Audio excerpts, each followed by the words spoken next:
And also from CCPIT China, we have opened an office. And in the last 18 months, we've been able to facilitate new trade worth $15 million US. So this is the opportunity that this global movement of chambers of commerce provides. The trade support institutional chambers collect invaluable ground-level data on policy impact. Kenya National Chambers of Commerce and Trade and Intelligence Unit provides operational insights that transform advocacy for hearsay to evidence-based practical steps. We, as the African chambers today, is that in the end of the two is to propose at the African Chamber of Commerce and Industry that we propose a permanent seat of the Chambers of Commerce at the African Union and institutional representation in the African Continental Trade Area. And I hope, Your Excellency, when you meet your peers at African Union, this is what we are going to present during your next meeting. Distinguished delegates, we stand at the inflection of African point for economic transformation for the future. Let the chambers be the catalyst that turn integration policy into commercial prosperity. I thank you for your participation and commit to transform these discussions into tangible actions for the continental prosperity. Thank you very much. Welcome to Kenya.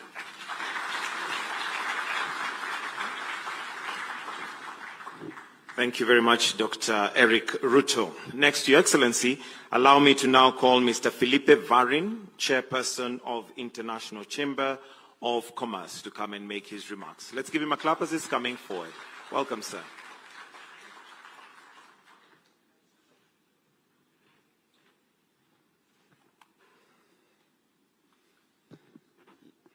Your Excellency, Dr. William Ruto, President of the Republic of Kenya, Your Excellencies, Ministers, dignitaries from the Republic of Kenya, Republic of Madagascar, Republic of Mauritius, Chair of the ICC World Chambers Federations, dear Rifat, Secretary General of International Chamber of Commerce, dear John, Excellencies, friends, thank you for your hospitality and for hosting us today in Nairobi. And I'm happy that the World Chambers Federation Regional Summit for Africa takes place here today. The fact that the inaugural edition of the African Gathering of our Global Chambers movement takes place here in Nairobi is, without doubt, a great testament of the key role that Kenya plays in regional and global value chains. And I would like to echo the remarks by our Secretary General, John Denton, previously with you, President, and extend particular word of gratitude to the individuals who have greatly contributed to the success of this event. First, to Dr. Eric Ruto, President, and to Mustafa Ramadan, Vice President of the Kenyan National Chamber of Commerce and Industry. Their teams have been very instrumental in bringing this system together today in Nairobi. Second, to the great members of the ICC, members of the ICC Executive Board, which I had the pleasure to chair, your commitment to making this summit a resounding success was particularly appreciated. A big shout out to Omolara Ololade Akani from Nigeria, to Patricia Zolantima from Democratic Republic of Congo, to Patrick Obatz from Kenya, and Mark Novitz from South Africa.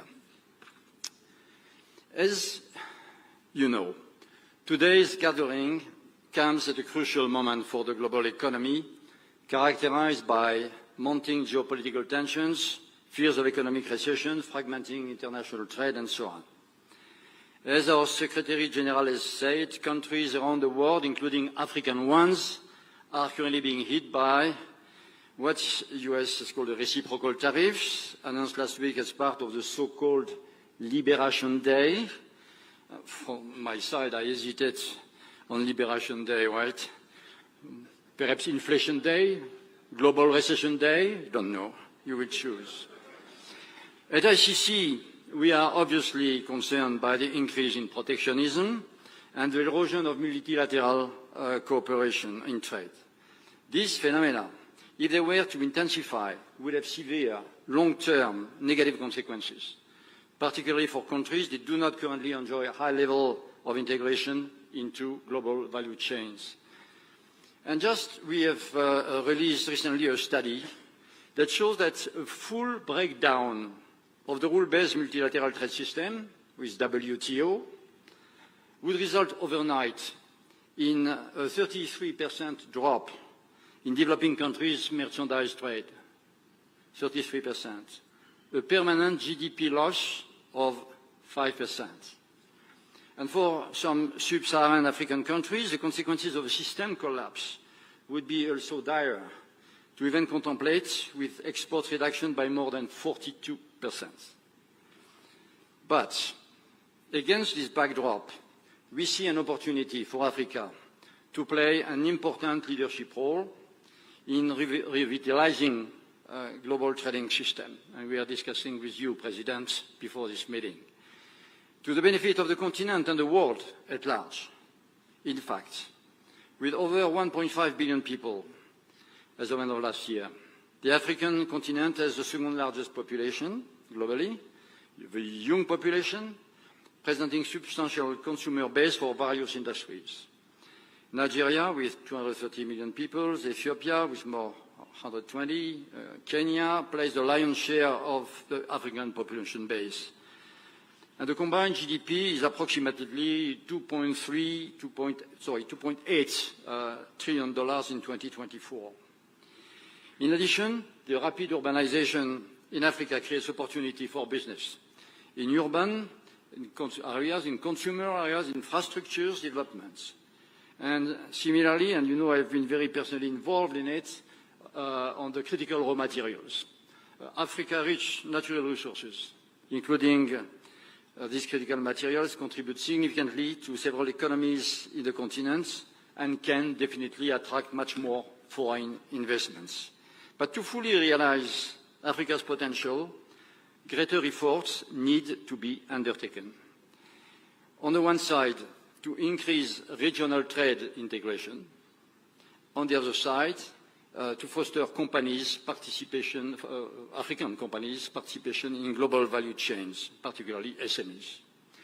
So on the first front, intra-regional trade in Africa, it remains the lowest among the world today. So this partially owes to the fact that Africa has very intra-regional non-tariff barriers, such as, you know, red tape, custom clearance, procedures, and these barriers produce effects in terms of unrealized trade and economic growth potential that are similar to those of the tariffs imposed by external players to African countries. And in this context, the initiatives like the African Continental Free Trade Area, they appear to be very promising. This FTA has the potential to create the largest free trade area in the world in terms of number of participating countries. And moreover, the estimates show that by 2035, implementation of this FTA could contribute to lifting 30 million people from extreme poverty and 68 million people from moderate poverty across Africa. So ICC stands ready to continue to contribute to support African countries, individually and collectively through these trade agreements, with advanced trade facilitation. This includes the ICC co-led Global Alliance for Trade Facilitation, for which nearly 20 projects have been so far conducted in Africa, with the aim of streamlining cross-border trade procedures, for instance. They also include the Digital Standard Initiatives, which is about digitalizing trade of goods. We have today $17 trillion globally. And this is a very important element for the SMEs to access global value chains. But also more traditionally in our certificates of origins, at the time where the local content becomes increasingly important in free trade agreements, they are likely to facilitate the cross-border trade. So this is one area. The second front, which is the full potential of increasing SMEs' access to international value chains. This is particularly key amidst ongoing international trade dynamics, as you know, with some markets like the United States becoming increasingly harder to access in the face of sweeping tariffs.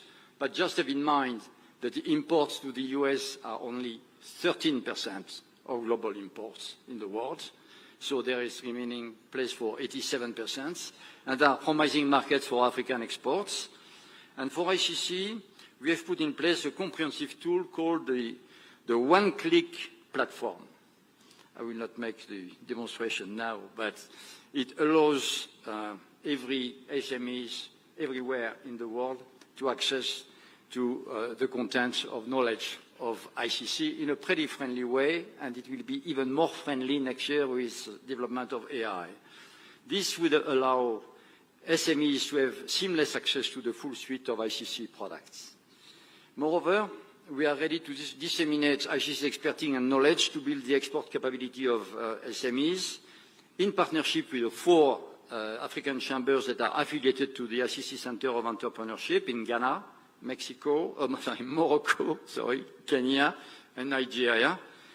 We have already trained African SMEs on effective ways to trade internationally. Excellency, ladies and gentlemen, allow me to conclude. ICC is firmly committed to working with individual African countries and Pan-African organizations to ensure that the full potential of the continent can be fully realized, in line with the objectives set forth in the Agenda 2063, the continent's blueprints to sustainable development. We are particularly proud of our deepening collaboration with the African Union, its development arm, the New Partnership for Africa Development, and other regional organizations that promote the country's developments, such as the African Development Bank, the United Nations Economic Commission for Africa, and more. We are equally proud of our strong presence over the African continent, as testified by our currently 9 national committees, 52 chambers involved in our World Chambers Federations, among them the 4 chambers which are affiliated with the Center of Entrepreneurship, and 6 African nationals who sit on our executive boards. We stand ready to work with every single one of you to expand our footprints to the benefits of the continents and the world at large, and this in the fulfillment of the mission upon which ICC was established more than 100 years ago, that is to promote peace, prosperity, and opportunities for all through open trade and investment system. We are going through turbulent times. We have now to revitalize multilateralism. And this is in this way that ICC can work to bring together among the 87% of the countries which are not on the export to the US, 87%, and we will bring together a new way of thinking to the new multilateral trading system. Thank you very much, and thank you for your cooperation.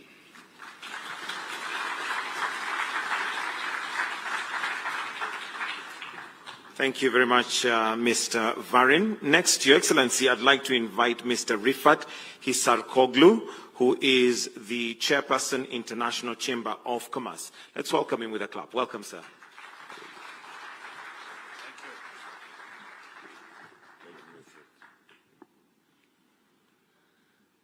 His Excellency, President of Kenya, William Ruto, Honorable Ministers, dear guests, ladies and gentlemen, thank you for joining us at the first WCF Africa Summit here in beautiful Nairobi. It's a great honor to be with leaders and business people from Africa and continent full of energy, hope and talent. I speak to you today not only as the chairman of the WCF, but also as someone who truly believes in the power of trade. Because I am a businessman. We are living in a time of big problems, but also big changes. I am full of hope. We work together, we can make a difference. That's why timing of this summit is very important. Before I continue, I want to say thank you. A big thanks to the Kenya National Chamber of Commerce and Industry and its president, my friend, Dr. Eric, for organizing this event so well. I also thank my dear friends ICC President Philippe Warren and Secretary General John Dante for their hard work to enlarge our global chamber network. And of course, thank you to President Dr. William Ruto for being us today. Dear guests, let us start with a serious truth. Around the world, protectionism is rising. Not long ago, US President started high tariffs called Liberalization Day tariffs.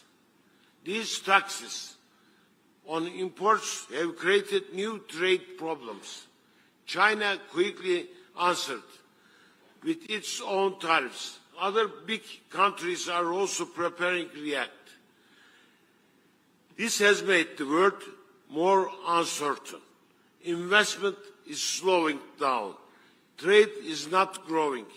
It is hard to say how much this will cost, but we know it will be very high. We cannot allow a future where countries build walls and tariffs and quotas. History has shown us this is dangerous. During the Great Depression, countries closed their markets, and it made things worse. We must not do the same again. So we will protect open trade. Who will defend free markets? The answer is we will. The business world, and especially the Chamber of Commerce, must lead.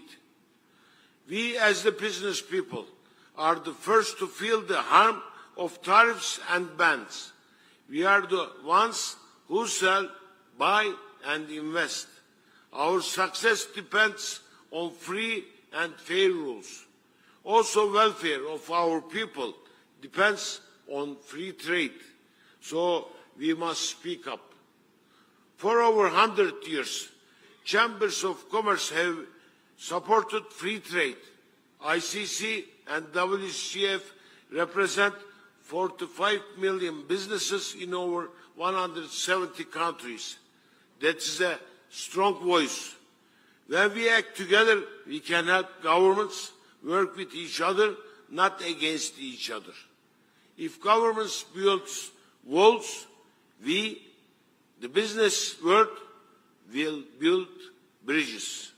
We will keep trading, investing, and working together.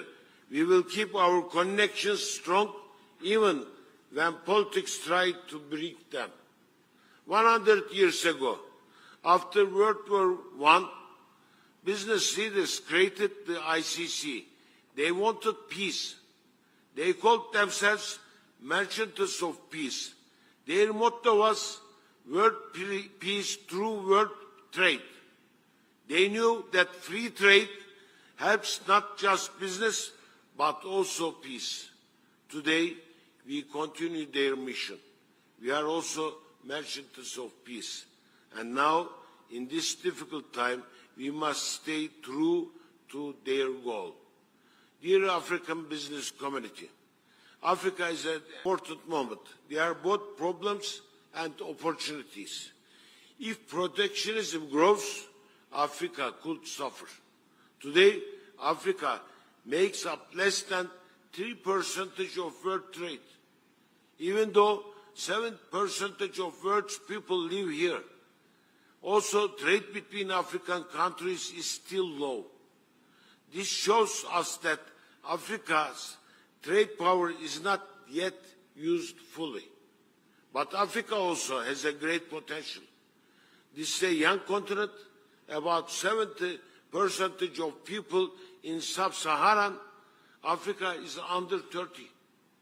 Millions of young people are ready to work and build. We see this in Nairobi, Kigali, Johannesburg. This energy is the key of Africa's future. What do those young people need? They need open markets and strong partnerships. They need a global trade system where a business in Kenya or Nigeria can export easily, find investment, and work with partners from other countries. That's why I support the African Continental Free Trade Area. It's a huge agreement that creates on one African market with 1.4 billion people and $3.4 trillion in total value. It's a bold and historic step. I call on African governments and chambers of commerce to make this agreement work faster. I also want to say how important Kenya is in this process. Kenya has a strong and growing economy. It's a leader in digital tools like mobile money. Kenya can show the way for other African countries. If Kenya invests in roads, trade links, the Northern Corridor, and supports its tech and manufacturing businesses, it can become a center of trade. It can connect Africa to the world, just like Turkey did in 1980s, 1990s. I encourage all African countries to work more together and join global trade talks. Ladies and gentlemen, yes, we face many global problems today, but I am still hopeful. I believe in what we can do together, business to business, country to country. The World Chamber Federation will keep connecting chambers across the world. We will help each other and share good ideas. Our next stop will be the 14th World Chambers Congress in Melbourne. Hope to see you there in September. Let us remember the old mission of the Merchants of Peace. They taught us trade builds trust. Business brings people together, and trade creates welfare for our people. We must keep this mission alive in today's world. My friends, let's protect open markets. Let's build bridges between people. This is our duty as chamber leaders. This is how we support peace through trade. Thank you very much.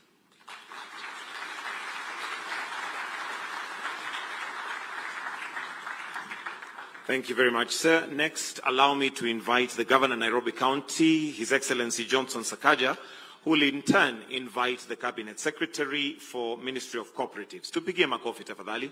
Welcome, Governor.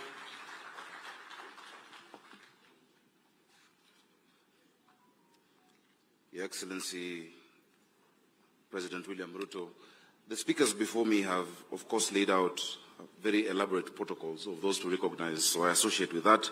Ladies and gentlemen, distinguished delegates, I am delighted to welcome you all to Nairobi and to be your host. On behalf of the people of Nairobi, welcome. Nairobi is truly honored to host the inaugural WCF Africa Summit 2025. And I am proud that you, Africa's leaders in business and policy, have chosen us, and for a matter of such moment, you're here to reflect with us on the continent's future. Karibuni and feel at home.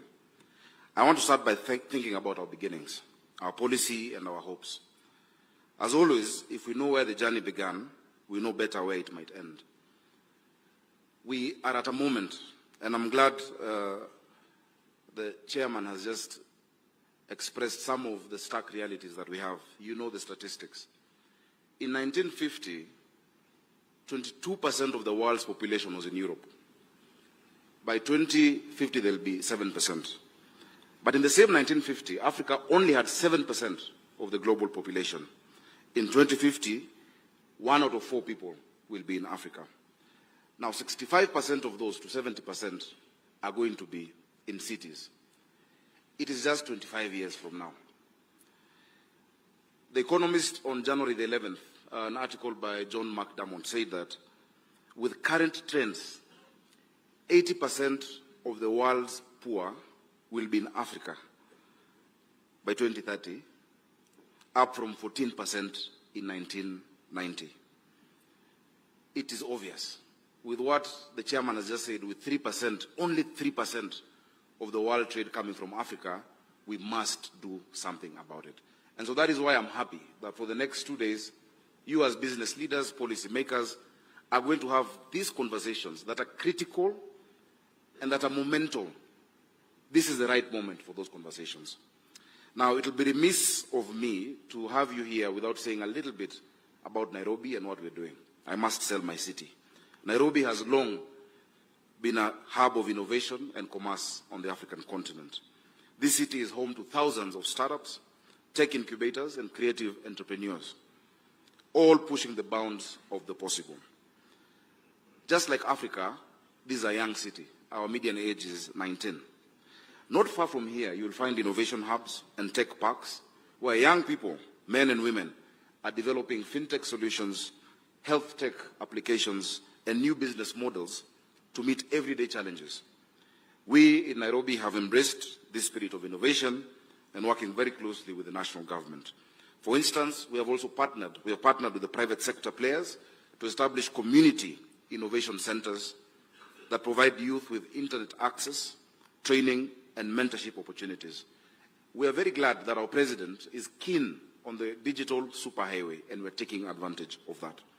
We believe, and I'd love to make the case to you, that local governments are vital for nurturing talent and enabling innovators. When they do, our cities on the continent, from Nairobi to Lagos to Cape Town to Kampala, contribute directly to the broader national and continental goals of digital transformation for growth. As a city, our story is one of integration and connectivity. We are a melting pot, attracting people from every corner of Kenya and of Africa, and this day is more than ever before from right around the world. We have been gifted by, location. God has given us that gift. In, I think, 8 hours you're in Turkey, if not less. In 5 hours you're in Dubai. In 8 hours you're in London. But we need to do more with us as Africa, on the African continent. Our diversity is our strength in Nairobi and in Kenya.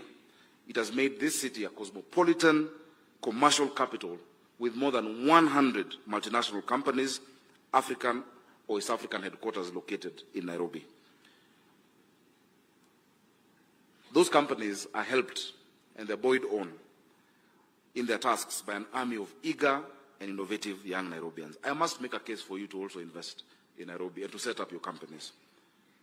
We have become a natural melting point and meeting point for East African trade because of our logistics and infrastructure, like the Jomo Kenyatta International Airport and the Standard Gauge Railway, links us to global and regional markets. Under the Africa Free Continental Trade Area framework, Nairobi is poised to serve as a keynote in the continental trade network, a place where traders, financiers, and industrialists shall connect. As governor, I am focused on enhancing this connectivity even further, improving our road networks in partnership with His Excellency the President, expanding public transport, and planning for smart city initiatives that leverage technology to improve mobility and services. One area that I want to highlight is the importance of public-private sector partnerships in urban development and service delivery. We are ready for business as a city. We have bankable investments for your companies to look at. Our growth has outpaced our public resources, and so collaborating with the private sector is critical and essential for building and maintaining the infrastructure necessary for a modern, competitive city. We have had successful PPPs in sectors like waste management and energy, and we're exploring more models for affordable housing, a pressing need given our expanding urban population. By engaging businesses in these projects, we not only intend and not only are doing that, we're tapping into finance and expertise, but also the solutions are effective and they're more innovative.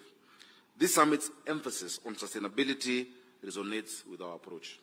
Our PPPs for urban transit, for instance, aim to introduce greener buses and a commuter rail powered increasingly by clean energy. If you set up camp in Nairobi, your carbon footprint will drastically be reduced, and we know our prerogative on climate action. 93% of the energy in Kenya is renewable. 93%, a mix of hydro and geothermal energy. And so you as a business will be able to reduce your own carbon footprint. We recognize that as we grow economically, we must protect our environment and improve our quality of life. Recently, Nairobi joined the C40 Cities Network to collaborate with other global cities on climate action. We have launched an ambitious campaign together with the President again to plant millions of trees within the city to increase green spaces and mitigate urban heat island effects. And we're rehabilitating our rivers like the Nairobi River, the Ngong River, and the Madare River, which is not only an environmental project, but also an economic one, as clean riverfronts are spurring new businesses and recreational areas. Additionally, we're enforcing regulations on air pollution and promoting the adoption of electric vehicles by setting up pilot electric vehicle charging stations around our city. Our vision is to transform Nairobi into a truly green city that sets an example for sustainable urban living in Africa. Crucially, inclusivity is at the heart of Nairobi's development agenda. A city's progress is meaningful only if all residents feel its benefits. And I think you could say the same about your businesses. We have programs targeted at empowering women and youth in business, such as the Nairobi Women in Business Initiative, which provides training and small grants to women entrepreneurs in informal settlements, and youth talent programs that connect young innovators to angel investors.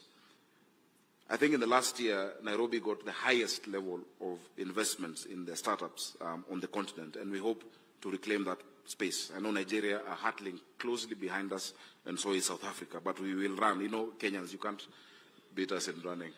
And so we are running far ahead. In fact, Your Excellency, I heard that in the next Olympics, they have said they're changing the name of the marathon. It is now called Chase the Kenyans, just because of that. And so we'll keep running ahead on the continent. And that friendly competition is what we should have. We are not competing against each other, but sparring each other to move forward. In Nairobi, we're also simplifying the process of of starting and running a business.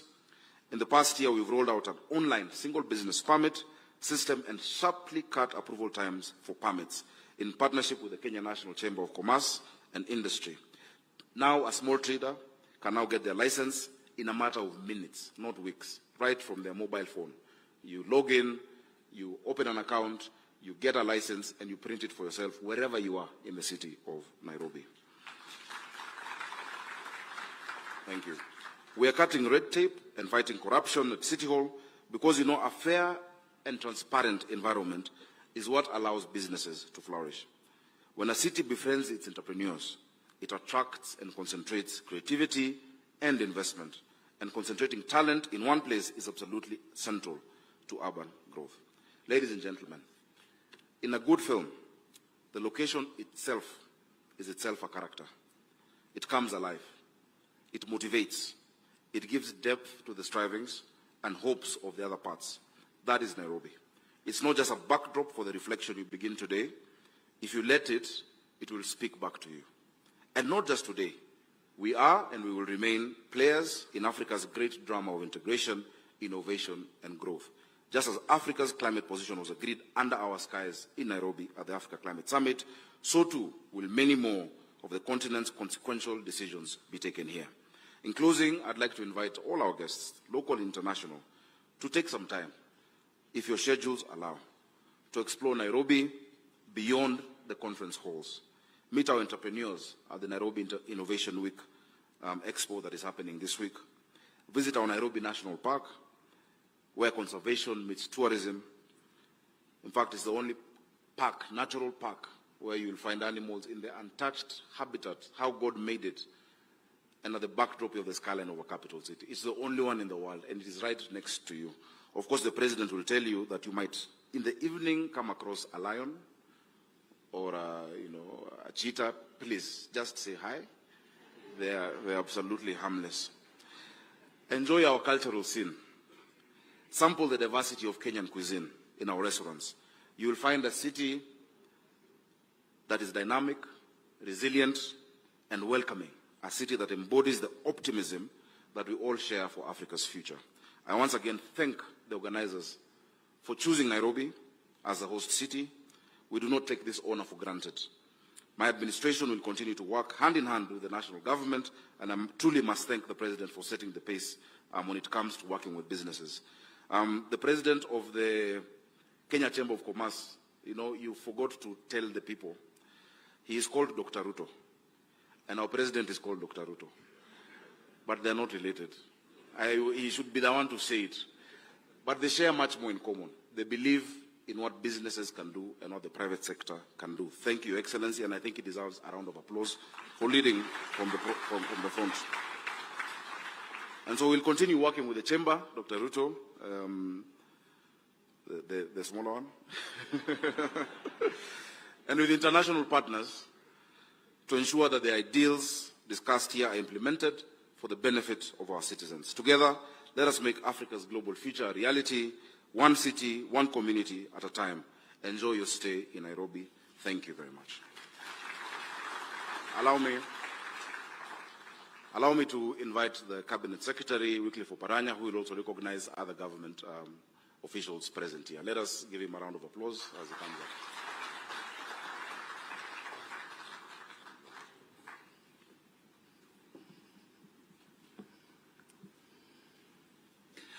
Your Excellency, Dr. William Ruto, President of the Republic of Kenya and Commander-in-Chief of the Kenya Defense Forces, Cabinet Secretaries, and Ministers here present, the leadership of the Kenya National Chambers of Commerce and Industry,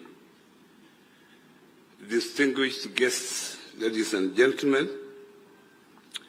Before I make a few remarks, let me acknowledge a few people, especially my colleagues, ministers from other countries. Honorable Wilson Badi, can you stand where you are?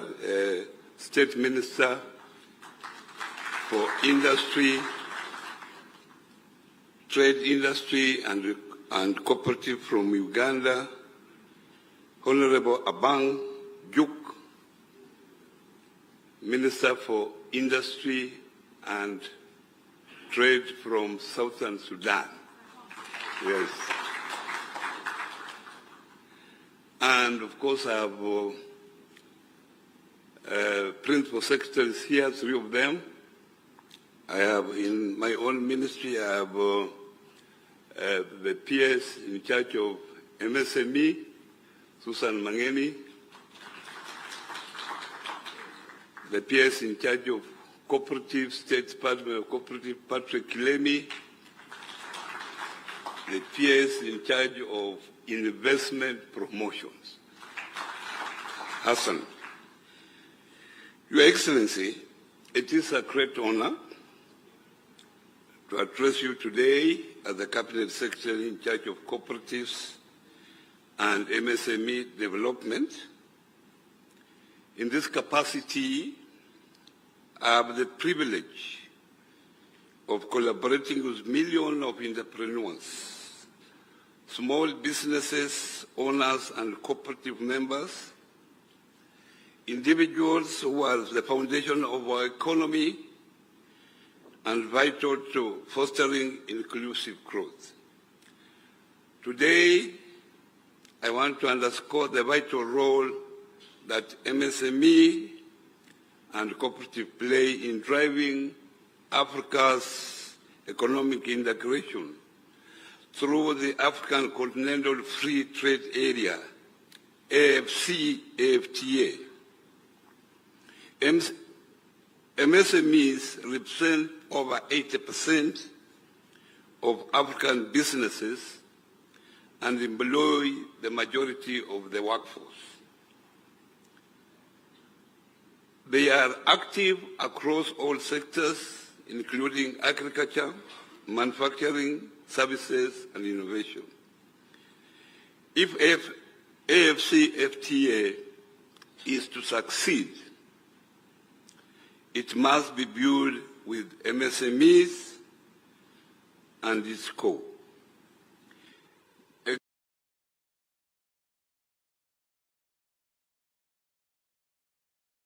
Excluding them